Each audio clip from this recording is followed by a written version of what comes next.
할렐루야. 중총 목사와 함께하는 영성 산책 시간입니다. 창세기는 1장의 천지창조에 이어서 하나님이 택한 가족들의 이야기가 시작되죠. 아담의 가족의 이야기로 시작해서 노아, 아브라함, 이삭과 야곱, 그리고 요셉의 가족 이야기로 창세기는 끝이 납니다. 하나님은 가정을 가장 중요하게 여기시죠. 하나님의 창조의 목적도 결국 가정이었습니다. 오늘은 이삭과 리브가의 가정을 통해서 위기에 빠진 가정, 위기에 빠진 나의 인생을 되돌아볼 수 있는 시간이 되기를 축복합니다.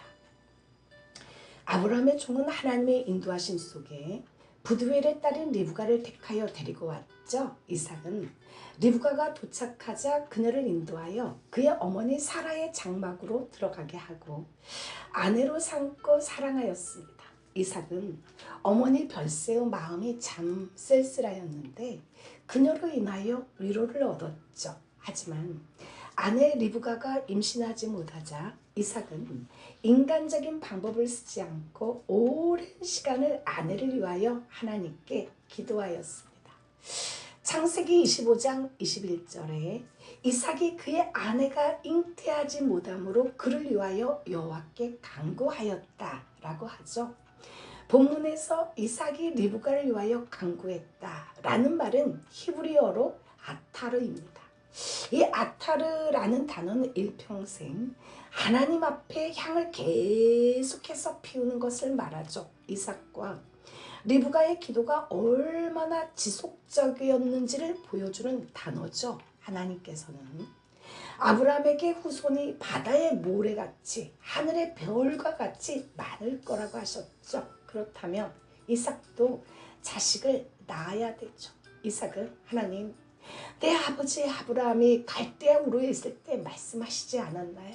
내 아버지가 가나안 땅에 왔을 때 하늘의 별들을 보여주시며 바닷가의 모래를 보여주시면서 말씀하셨잖아요. 하나님, 그 약속을 이루어 주소서 하고 기도하였죠.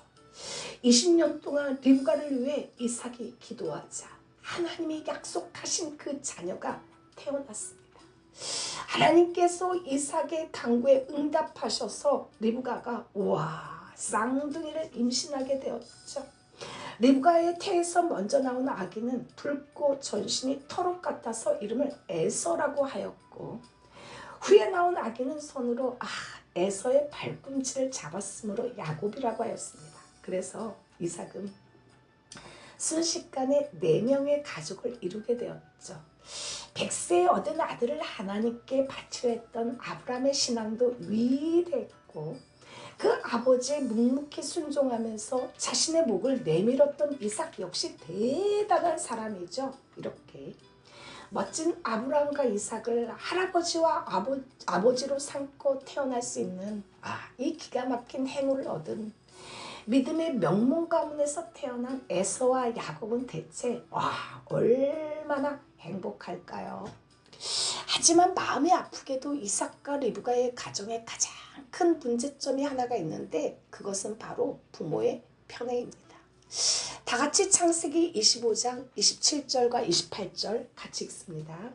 그 아이들이 장성함에 에서는 익숙한 사냥꾼이었으므로 들 사람이 되고 야곱은 조용한 사람이었으므로 장막에 거주하니 이삭은 에서가 사냥한 고기를 좋아하므로 그를 사랑하고 리브가는 야곱을 사랑하였더라. 이삭의 두 아들 에서와 야곱은 쌍둥이지만 성격도 직업도 달랐습니다. 에서는 사냥꾼이 직업이었죠. 고대 사람들의 직업 중 가장 인기 있는 직업 1순위가 바로 사냥꾼이었죠. 당시에는 남성적으로 강한 사람들이 인정받던 시대였습니다. 에서는 남자 중에 남자였죠. 사람들의 칭찬과 부러움을 한 몸에 받는 사람이었죠. 그런데 에서의 사냥한 고기를 이삭이 좋아함으로 그를 사랑하였다고 하죠. 창세기 27장 4절에 보면 나의 즐기는 별미를 만들어 내게로 가져다가 먹게 하여 나로 죽기 전에 내 마음껏 네게 축복하게 하라 라고 하였죠. 이삭은 고기를 겁나게 좋아했습니다. 이스라엘 사람들은 자기들이 기른 양념소 소고기만 먹었지 들짐승인 사자, 곰, 노루, 토끼, 꿩 같은 야생고기는 먹질 않았거든요. 이삭은 하나님이 금하신 들짐승을 좋아해서 자식을 편애하는 사람이었던 것을 알 수가 있습니다. 반면에 야곱은 조용한 사람으로 장막에 머물러 있는 것을 좋아했습니다. 야곱은 에서에 비해 사람들의 주목이나 인정을 받지 못한 그야말로 평범한 사람이었죠. 리브가는 이런 가정적인 야곱을 사랑했습니다. 두 사람은 쌍둥이로 태어났지만 너무나 극과 극인 대조적인 성격과 성품을 지니고 있었죠. 그러나 이 성격 차이가 그들의 인생을 판가름한 것이 아니죠. 이런 상황을 더욱 악화시킨 것은 바로 그들의 부모였습니다. 부모의 편애는 자녀를 망치고 형제 사이를 갈라놓죠. 부모의 편애는 편애당하는 아이의 가슴에 대못을 받는 행위죠. 미국 데이비스 캘리포니아 대학 연구진이 68명의 형제 자매와 그들의 부모를 조사한 결과 아버지의 70%가 어머니의 65%가 한 자녀를 편애하는 것으로 나타났습니다. 편애는 일반적으로 한 가정 안에서 함께 양육되는 형제자매 사이에서 부모를 포함한 성인 양육자나 보호자에 의해 표현되는 장기적이고 일관적인 애정의 편중 현상을 말합니다. 보통 편애는 두 가지로 나누어지죠. 제3자가 볼 때 부모의 명백한 편애 행위가 일관적이고 장기적으로 지속되는 경우를 객관적 편애, 부모의 의도와 관계없이 자녀의 입장에서 편애라고 느끼는 경우는 주관적 편애입니다. 부모가 편애를 부인할지라도 자녀가 다른 형제 자매와 비교했을 때 차별을 받고 있다고 생각하면 편애죠. 편애로 인하여 고통당하는 한 여자의 글입니다. 엄마는 나한테 항상 그랬지. 니까짓게 그래봤자 주제. 언니를 자랑스러워하는 엄마의 마음을 아주 잘 알고 있어. 공부 잘하고 말 잘 듣고 얼굴도 예쁘잖아.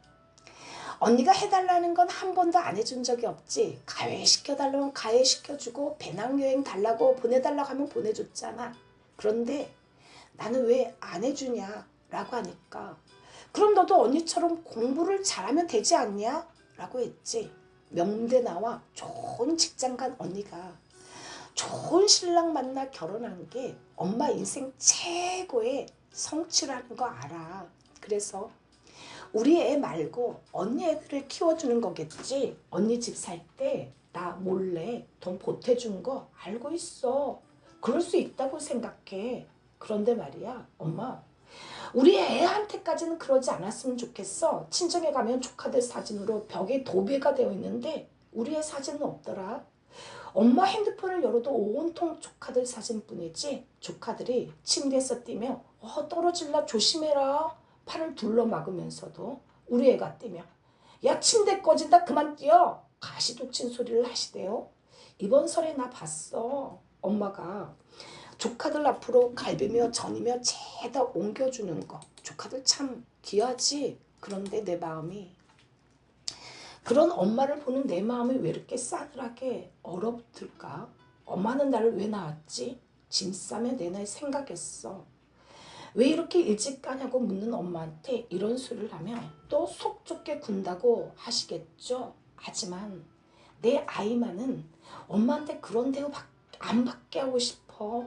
엄마의 편애로 인해 내가 평생토록 상처를 받았는데 그걸 또 내 아이까지 겪게 하고 싶지는 않아. 나 편애가 무서워서 둘째도 안 낳는 거 모르지? 엄마, 편애도 학대야. 나를 사랑하는 게 그렇게 힘들었어요?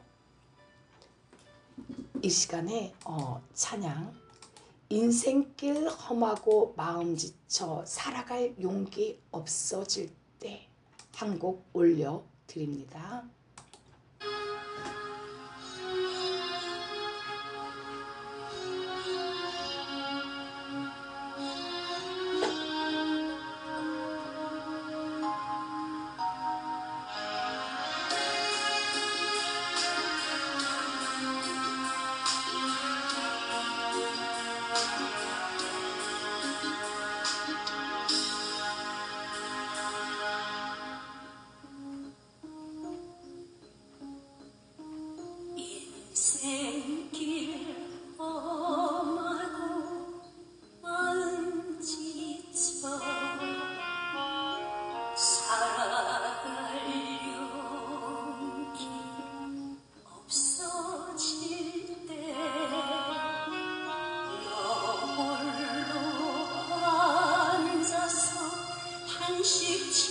말고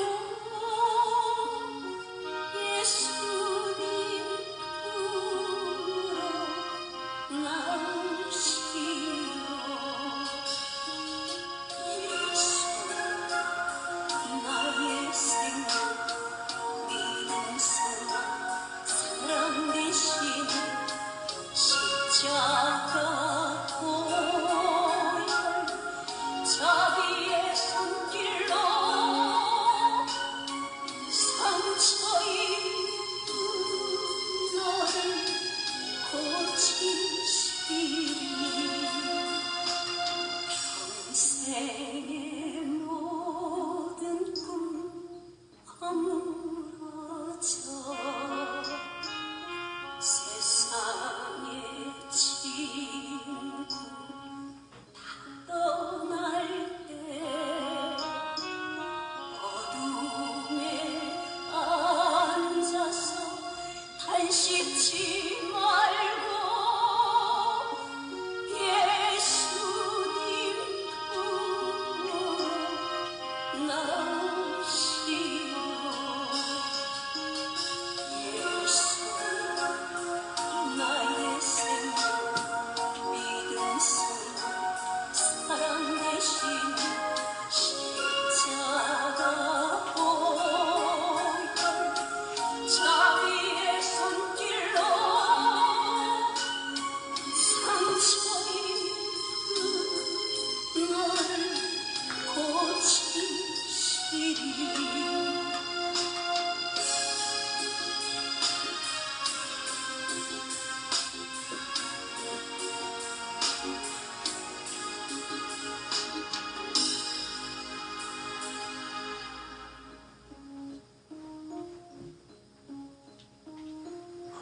어두운 밤 지나면 새날 오고 겨울이 가면 봄이 오듯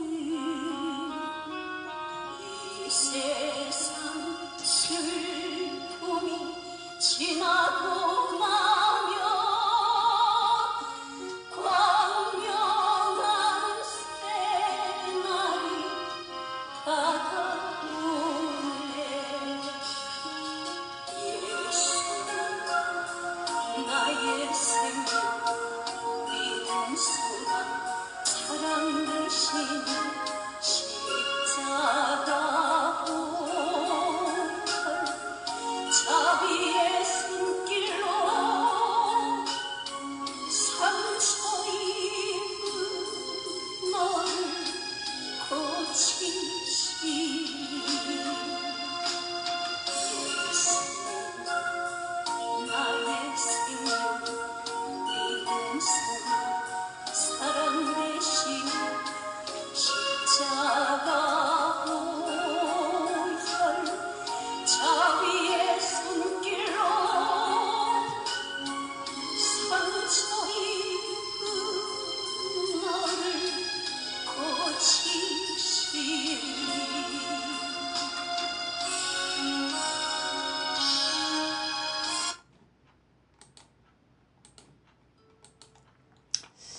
할렐루야.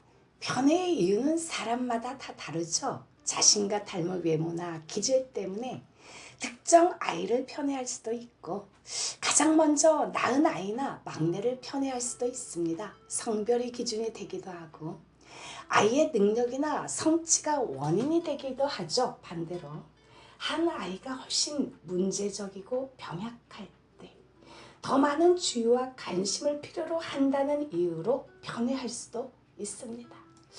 자신이 사랑받지 못한다고 느끼는 아이는 낮은 자존감은 물론이거니와 평생토록 나는 특별한 사람이라는 느낌을 갖기 위해 애정을 갈구하게 되죠. 차별을 경험하는 아동은 자존감이 낮은 상태죠. 자존감은 자신감과 밀접하게 연결되어 있는데 이는 아동의 자존감이 부모로부터 오는 아동에 대한 존재 인정에서 오는 결과죠. 즉 부모야말로 아동의 자신감을 상승시키고 하락시키는 제일 첫 번째 중요한 요인입니다. 결혼과 가정 전월에 발표된 엄마의 차별과 성인기 자녀의 우울증이라는 논문에 따르면 엄마로부터 편애를 받았거나 거부당했던 아이 모두 중년기에 우울증을 겪을 가능성이 높은 것으로 나타났죠. 만일 엄마가 한 아이를 특별히 편애하거나 미워한다면 그 엄마는 부지불식간에 자녀들의 우울증에 대단하게 기여하고 있는 셈이죠. 또한 캐나다 브라이언 영 대학의 알렉스 잭슨 교수팀의 연구에 의하면 부모에게 무시당한다고 느끼는 아이들이 약물이나 성중독, 알코올 등에 중독될 확률이 월등히 높은 것으로 나타났죠. 4배 이상 높았습니다. 부모의 편애로 심각한 정서적 손상을 입은 자녀는 자기 자신을 독립적인 한 인격으로 인정하는 데 큰 어려움을 겪게 되죠. 뿐만 아니라 이성과 결혼 생활에도 악영향을 끼칩니다. 또한 편애는 대물림되죠. 이렇게 편애는 아이의 대인관계를 비롯한 인생 전반에 부정적인 영향을 미치죠. 자신의 친모가 아닌 계모에 의해서 자랐는데 그 계모가 그리스도의 사랑이 없다면 그 자녀가 받을 인생의 상처를 생각해 보셨나요? 실제로 다른 형제에 비해 부모로부터 충분한 관심과 사랑을 받지 못한 자녀는 자존감의 상처를 받죠. 문제는 차별당한 아이가 타인의 사랑을 계속해서 갈구한다는 점이죠. 이 편애 때문에 이성이 자주 바뀝니다. 이성을 통해 부족했던 부모의 사랑을 대신 채우려고 관계에 대해서 지나치게 집착하죠. 상대방으로부터 버림받을 것 같은 불안과 두려움을 안고서 말입니다. 이러한 사고는 부모와 타인으로부터 인정받기 위한 강박적인 사고나 행동으로 이어지죠. 그래서 아이가 상대에게 자신의 의견을 명확하게 이야기하지 못하거나 자신을 타인에게 모두 맞추는 문제로 이어지죠. 편애로 상처받은 자녀들은 정서적인 부분에서도 큰 문제를 겪습니다. 부모의 거절은 시간이 흐르면서 우울한 감정으로 변하게 되는데 나는 사랑받을 자격이 없어, 나를 사랑해주는 사람은 없어 등의 비합리적인 신념을 가지게 되죠. 그렇다면 부모의 편애로 사랑을 독차지하게 된 자녀는 과연 행복할까요? 부모로부터 배타적이고도 특별한 사랑을 받는 것이 분명히 긍정적인 점은 있습니다. 가장 큰 자산은 높은 자존감과 자신감이죠. 아이는 편애를 통해서 난 뭐든지 할 수 있어 하는 자신감과 권능감을 갖게 되죠. 일반적으로는 부모의 사랑을 받지 못한 자녀는 자존감이 무너지고 열등감에 사로잡힙니다. 그러나 부모의 사랑을 독차지한 자녀도 성장하면서 많은 문제를 나타내죠.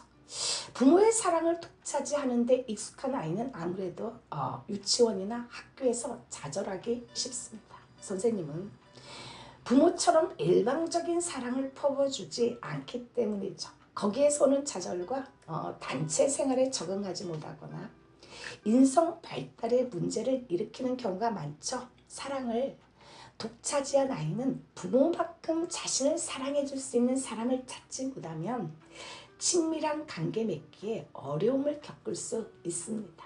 유독 사랑을 많이 받아온 자녀는 집중받는 것에 익숙하기 때문에 가정을 벗어났을 때 본인이 주목받지 못하면 큰 충격과 혼란에 빠질 수 있다는 거죠. 사람들은 종종 편애받는 아이들도 피해자라는 사실을 간과하고 있습니다. 그렇지만 편애로 자란 아이들은 사회 부적응자로 자랄 확률이 높죠. 물론 사랑받지 못하고 자란 아이는 더 심각합니다. 많은 부모들이 자식을 편애하면서 가정을 갈등의 도가니로 만들어버리죠. 이것은 부모의 이기심에서 생겨난 비뚤어진 자식 사랑법입니다. 사람은 모두 다르죠. 쌍둥이라는 개성이 다르고 성격이 다릅니다. 길바닥에 널려있는 돌멩이 하나하나도 똑같은 것이 없죠. 똑같은 사람은 이 세상에 하나도 없어요. 그만큼 소중하고 존귀하죠. 부모는 아이의 다름을 인정하고 각자의 성격을 존중하고 인정해야 합니다. 아이가 어떤 잘못을 저지르면 그 잘못한 행동에 대해 책임을 묻고 꾸짖는 것이 올바른 양육이죠. 하지만 그렇지 않고 형제들과 비교하며 꾸짖는 것은 올바른 양육이 아니고 편애가 시작되는 나쁜 양육이죠. 형은 그렇지 않은데 너는 왜 그러냐? 동생은 공부도 잘하는데 야 너는 형이 되어가지고 왜 그 모양이니? 이런 식의 훈계는 아무런 효과도 없을 뿐만 아니라 형제 사이를 갈라놓습니다. 부모가 형제 사이를 원수로 만드는 것이죠. 형제의 우애를 갈라놓는 것이 바로 부모의 편애입니다.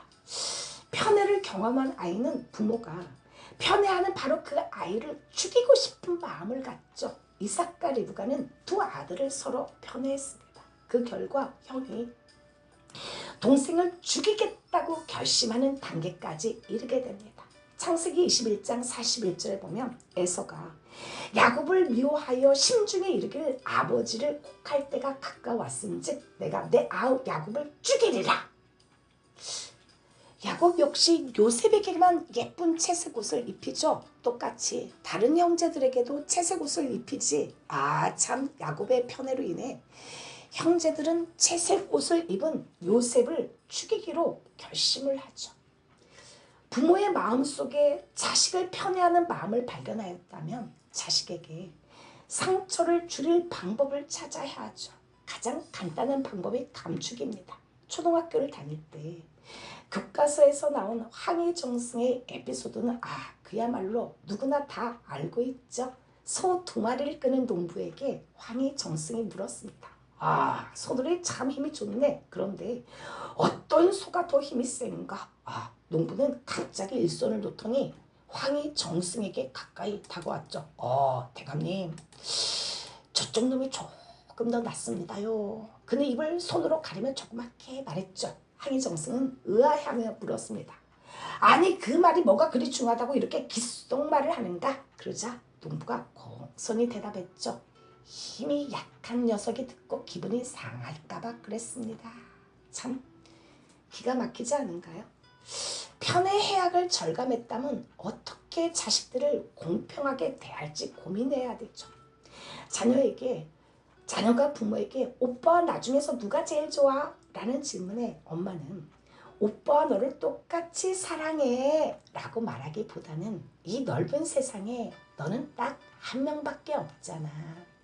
너처럼 생각하고 너처럼 느끼고 너처럼 웃는 사람은 아무도 없어. 엄마는 네가 내 딸인 게 너무 좋아 라고 말해서 아이들 각자가 부모에게 특별한 존재로서 사랑받고 있다는 걸 보여줘야 하죠.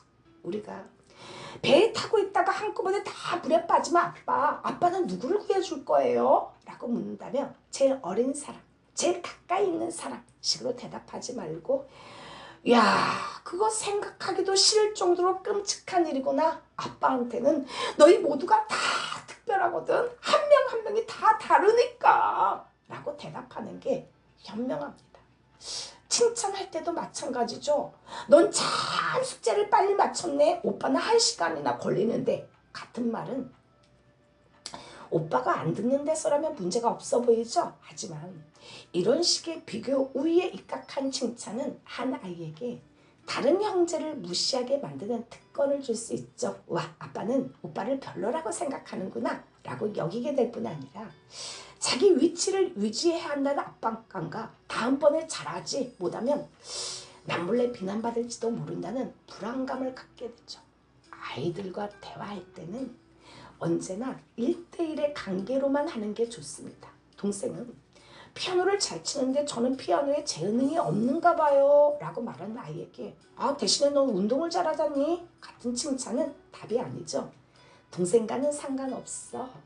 네가 피아노를 칠 때 느끼는 너의 즐거움이 중요한 거야 라고 말해 1대1의 단독 관계를 형성해야 하죠. 넌 참 착하잖아. 넌 대신에 다른 걸 잘하잖아 처럼 아이를 고정된 역할의 틀 안에 집어넣는 것도 현명하지 못하죠. 부모는 마음에 쏙 그는 한 자식에 쏠리는 자신의 열정으로부터 다른 아이들을 보호해야 할 책임이 있죠. 심지어 성경은 이렇게 말을 합니다. 신명기 21장 15절로 17절입니다. 어떤 사람이 두 아내를 두었는데 하나는 사랑을 받고 하나는 미움을 받다가 그 사랑을 받는 자와 미움을 받는 자가 둘 다 아들을 낳았다 하자. 그 미움을 받는 자의 아들이 장자이면 자기의 소유를 그의 아들들에게 기업으로 나누는 날에 그 사랑을 받는 자의 아들을 장자로 삼아 참 장자 곧 미움을 받는 자의 아들보다 앞세우지 말고 반드시 그 미움을 받는 자의 아들을 장자로 인정하여 자기의 소유에서 그에게는 두 목을 줄 것이니 그는 자기의 기력의 시작이라. 장자의 권리가 그에게 있음이니라. 아이들의 성장에는 부모와 함께하는 개인적인 순간이 가져다 주는 따스함과 친밀감이 매우 중요하죠. 한 아이와만 시간을 보내고 있을 때는 다른 형제에 대해 언급하지 않는 게 좋죠. 여동생은 여기 없는데도 엄마의 마음을 빼앗아 가는군 이라고 생각하게 해선 안 됩니다. 이 시간에 나 약해 있을 때도 주님은 함께 계시고 라는 찬양 올려드립니다.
할렐루야. 부모에게 버림받았다는 생각에 고아 아닌 고아의 신세가 되어버린 자녀는 자연히 그의 형제를 원수로 여기면서 질시와 반목의 그림자를 지우지 못하죠. 이것은 한 가정을 망치게 하는 사단의 전략이죠. 그래서 야곱은 도망하여 밧단 아람에서 20년 동안 가족과 관계를 끊고 살았습니다. 에서는 에서대로 축복을 빼앗기고 마음이 불편해 남쪽으로 가서 부모와의 관계를 끊고 살았죠. 이렇게 가족과 헤어진 채 외롭게 살다가 르브가는 자신의 그토록 편애하며 사랑하던 야곱의 얼굴도 못 보고 죽고 이삭도 눈이 먼 채로 185세에 죽고 말았습니다.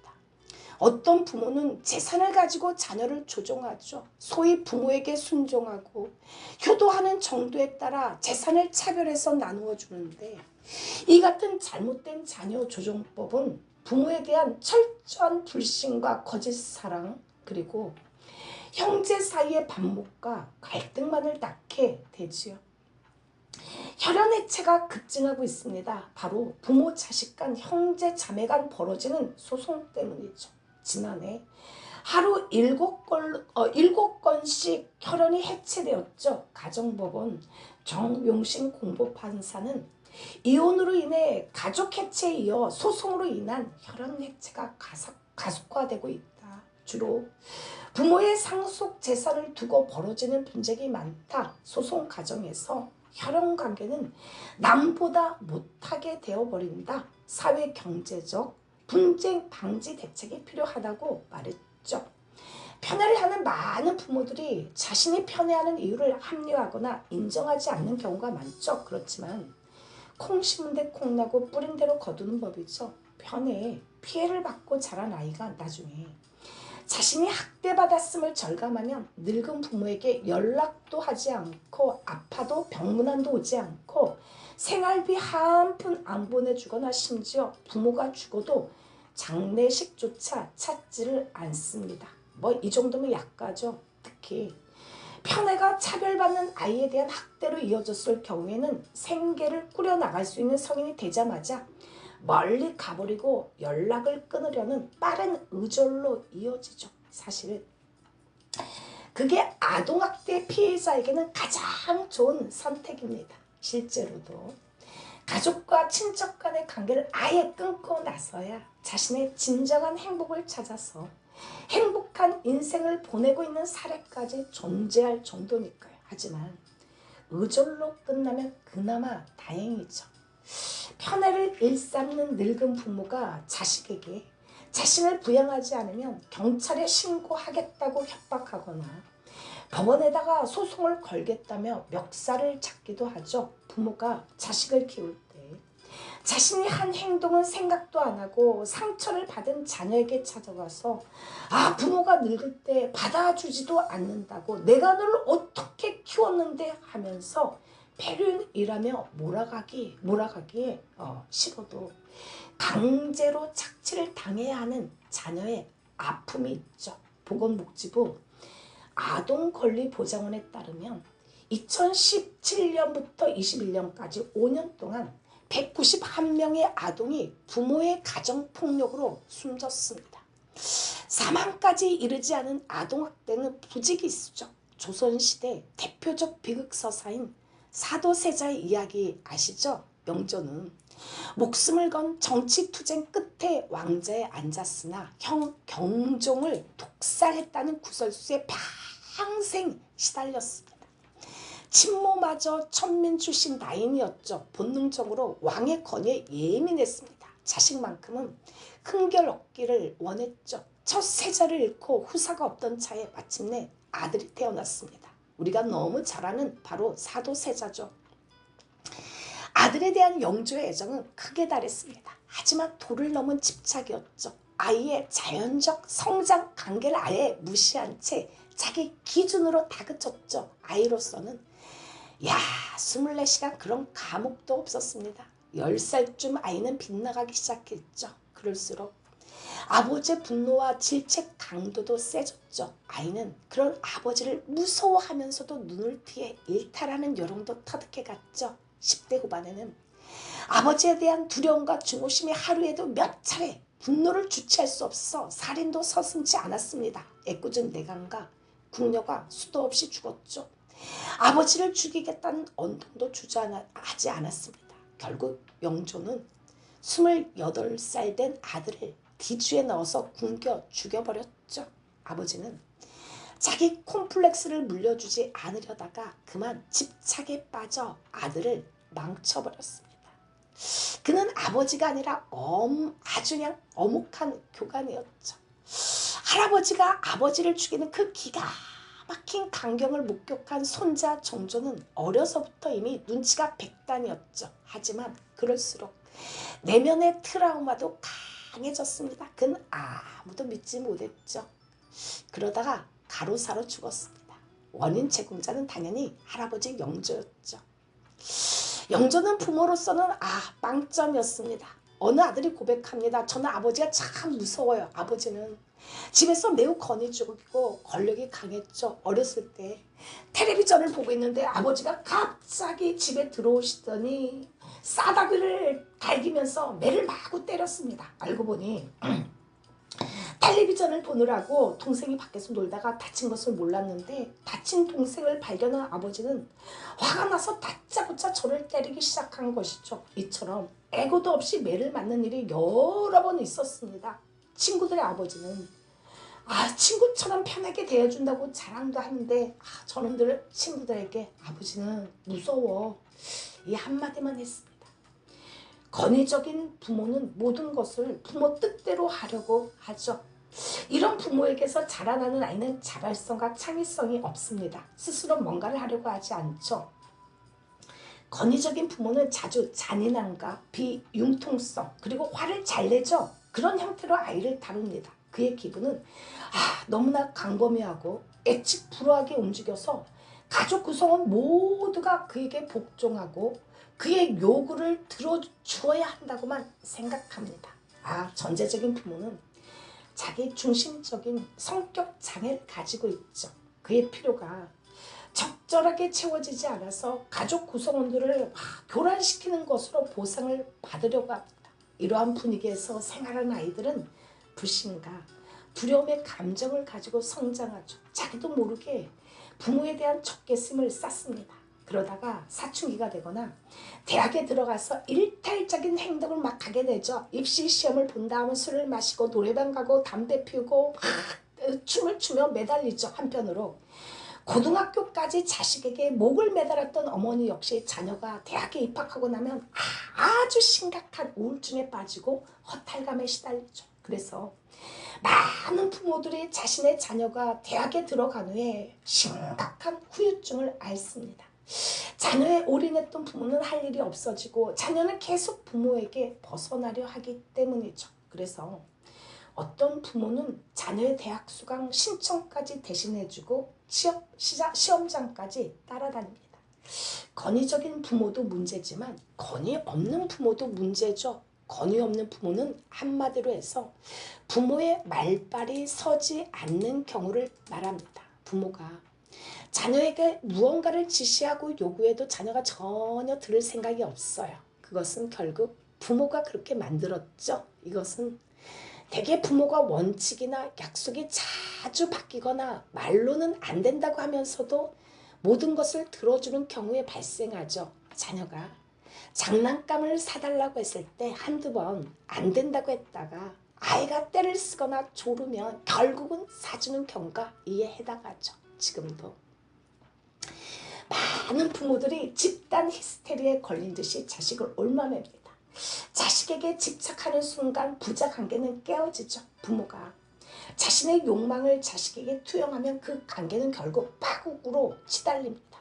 부모는 자식에게 여러 가지 모습이어야 되죠. 상황에 따라 교사로, 인생 선배로, 상담자로, 친구로 자식과 마주할 수 있어야 합니다. 이 시간의 찬양, 억새불 우거지고 어둠 내린 험한 산길에 방황하며 헤매일 때 주님 음성 들었어요. 한 곡 올려드립니다. 사랑하는 내 아들아.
할렐루야.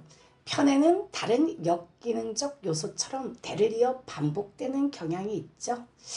부모로부터 편애를 경험했던 자녀들은 그로 인해 정서적인 고통을 받았음에도 어느새 편애에 대해 익숙해질 확률이 높습니다. 그래서 어린 시절 경험했던 편애에 대한 정서적인 상처는 대물림되고 반복되죠.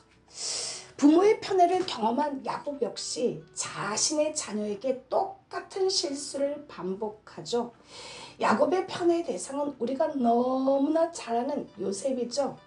야곱의 편애라는 빗나간 사랑, 형제들 간의 시기와 반목이라는 괴로운 체험. 그래서 서로 사랑해야 할 대상들끼리 서로 미워하고 분노하는 뼈아픈 현실을 요셉은 그대로 당하고야 맙니다. 우리가 잘 아는 요셉 또한 받은 상처와 분노가 굉장히 큰 사람이죠. 마음속에 수십 번도 더 칼을 갈며 잠 못 이루는 밤이 많았을 것입니다. 요셉은 아버지 야곱의 편애로 형제의 질시를 받아 인생이 꼬일 대로 꼬였죠. 억울한 옥살이를 하면서 그의 발은 작고에 상하며 그의 몸은 쇠사슬에 매여 처절한 고통 속에 몸부림쳤습니다. 여기에서 몸은 히브리어로 혼을 뜻하죠. 요셉은 그의 몸이 쇠사슬에 매인 것이 아니라 혼이 쇠사슬에 매인 것이죠. 혼이 나갈 정도로 극심한 고통을 겪었습니다. 한마디로 정신이 들었다가 나갔다를 반복하며 공황장애와 정신병으로 고통을 당했는지도 모릅니다. 요셉 역시 한두 번 터진 게 아니죠. 발악도 하고 몸부림을 쳤지만 10년 이상을 감당할 수 없는 길을 돌아 드디어 그의 혼이 하나님의 손에 의하여 완전히 붙잡혀버리는 사람이 되었습니다. 바로가 그의 신하들에게 이르되 이와 같이 하나님의 영에 감동된 사람을 우리가 어찌 찾을 수 있으리요? 고난은 힘든 것이죠. 무서운 것입니다. 저는 고난 때문에 인성이 깨지고 넘어지고 인격이 파괴되는 것을 보았습니다. 하나님을 부인하고 배교하는 사람도 있죠. 심지어 자살하는 사람도 무지개 있습니다. 누가 고난을 가벼운 것이라고 말할 수 있을까요? 그러나 그러한 상황과 환경에 오히려 고난으로 인해 단련되어 정금이 되는 사람도 있죠. 고난이 주어졌을 때 전혀 다른 결과가 빚어지는 원인은 무엇일까요? 핵심적인 차이는 그 사람의 중심에 말씀이 있느냐 없느냐는 거죠. 말씀이 품은 사람은 고난이 와도 정금이 되죠. 그러나 말씀이 없는 사람은 고난이 오면 다 죽어요. 요셉은 수십 년의 세월을 하나님이 자기에게 보여주신 그 말씀, 그 꿈을 붙잡았죠. 해와 달과 12별이 절하는 꿈과 볕하늘이 절하는 꿈을 가슴에 품고 있었죠. 진주라고 하는 보석은 고통의 산물이죠. 조개가 입을 열어 먹이를 먹으려고 할 때 플랑크톤과 함께 거친 모래가 조개 몸속으로 들어옵니다. 들어온 모래는 부드러운 조개살에 자꾸 상처를 입히죠. 그러면 그 조개는 상처를 아물게 하려고 몸에서 진액을 내놓습니다. 그 진액은 상처를 깨끗하게 아물게 하면서 이물질인 모래를 감싸는데 그것의 결정체가 바로 진주라고 하는 보석이죠. 고통과 상처가 없는 조개는 진주를 만들어내지 못합니다. 요셉은 형제들 미워하지도 않고 분노하지도 않고 보복하지도 않았죠. 요셉이라고 원통한 마음과 분노가 없었을까요? 그도 인간입니다. 그럼에도 불구하고 그는 형제들에게 자비를 베풀었죠. 어떻게 요셉은 형제들을 용서하고 하나님의 자비를 베풀 수 있었을까요? 그것은 요셉이 자신의 생애 가운데 드리워진 하나님의 손길을 발견했기 때문에 용서를 베풀 수 있었던 것이죠. 애굽의 총리가 된 요셉은 마침내 하나님이 보여주신 꿈대로 자신의 형제들이 찾아와서 양식을 구하며 절을 하는 것을 보았습니다. 다 같이 창세기 45장 1절과 2절 같이 읽습니다.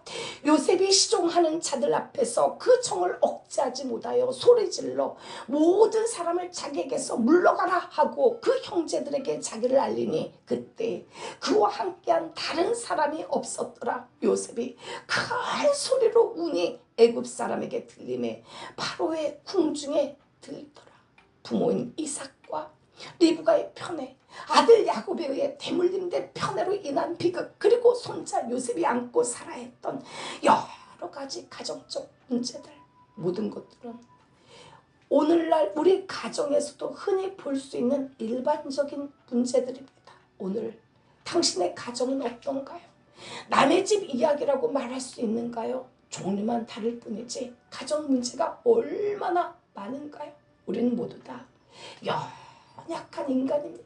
그렇기 때문에 어떤 가정이라도 갈등이 있고 다툼이 있기 마련이며 그에 따른 아픔이 있고 애환과 슬픔이 있죠. 이삭과 리브가의 가정이 그러한 문제를 가지고 있었던 가정이었다면 당신의 가정도 얼마든지 그럴 수 있다는 사실을 생각하고 담대함을 가집시오. 하나님의 사람들에게는 환경이 상관이 없죠. 환경을 초월하는 인생을 살 수가 있기 때문입니다. 환경에 지배되는 것이 아니라 환경을 초월하며 사는 인생, 바로 그것이 하나님께서 능력을 베푸시는 놀라운 축복이라는 거죠. 온몸에 난 상처로 고민하고 아파하던 독수리 한 마리가 있었죠. 이제는 도저히 안 되겠다는 생각에 낭떠러지 위에서 밑을 내려다보면서 깊은 생각에 잠겼습니다. 자신은 여태껏 입은 그 자신의 상처 때문에 더 이상은 높이 날 수가 없다는 시름에 빠졌고 마지막으로 스스로 목숨을 끊겠다는 선택을 했죠. 그 모습을 본 대장 독수리가 재빠르게 날아와 상처난 독수리에게 물었습니다. 왜 갑자기 이렇게 어리석은 일을 하려고 하느냐? 그러자 아파던 독수리가 말했죠. 전 늘 상처만 입고 살아요. 이렇게 살 바야 차라리 죽는 게 나을 것 같아요. 대장 독수리는 갑자기 자신의 날개를 펼치더니 이야기했습니다. 그의 날개는 오래돼 보이는 많은 상처가 흉터로 남아 있었죠. 최근의 상처도 있었습니다. 나의 몸을 한번 보렴. 지금은 내가 대장 독수리지만 나 또한 수많은 상처를 입고 살아왔지. 여기는 사람들의 총에 맞은 상처, 여기는 다른 독수리에게 습격받은 상처, 또 여기는 나뭇가지에 찍힌 상처랍니다. 그 외에도 수없는 상처 자국이 있는 대장 독수리의 날개를 보자 아파하던 독수리는 고개를 숙였습니다. 대장 독수리는 단호한 말투로 다시 이야기했죠. 이것은 나의 몸에 새겨진 상처일 뿐이야. 나의 마음엔 더 수많은 상처 자국이 새겨져 있단다. 그러나 그런 상처에도 불구하고 다시 일어서지 않으면 안 되었지. 상처 없는 독수리란 이 세상에 태어나지 않은 독수리일 뿐이다. 주님, 부모의 잘못된 편애로 인하여 낮은 자존감으로 힘들어하며 우울감으로 상처 입고 사랑을 구걸하며 살아가는 인생이 있다면 이 시간에 치료하여 주옵소서. 부모와 형제 간의 반복과 질시, 단절을 뛰어넘게 하시고 꼬일 대로 꼬인 인생 밑바닥에서 오직 예수 그리스도의 말씀에 의지하여 꿋꿋하게 살아가게 하옵소서. 나의 상처로 인하여 오히려 다른 이들에게 위로와 치유를 줄 수 있는 승리의 인생이 되게 하옵소서. 예수 이름으로 기도를 올려드립니다. 이 시간에 찬양 마지막으로 너 하나님께 이끌리어 일평생 주만 바라면 너 어려울 때 힘 주시고 언제나 지켜주시리 한 곡 올려드립니다.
주